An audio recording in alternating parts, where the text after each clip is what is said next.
Es stāvu Valmieras centrā, aiz manas pilsētu, kas ražo.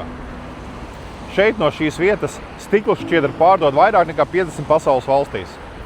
60 gadu, tūkstošiem darba vietu, latviešu rokas, pašu prāts tepat Vidzemē. Neviens to neuzdāvināja viņiem.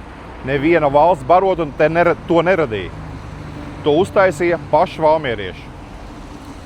Tā ir atbilde tiem, kas saka, ka latvieši nemāk saimniekot savā zemē. Māk, un kā vēl?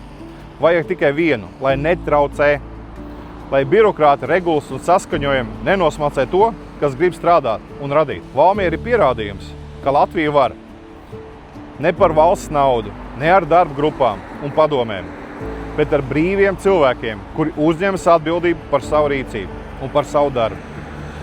Mēs atcelsim to, kas slāpē šo garu, lai visa Latvija var tā, kā var Valmiera.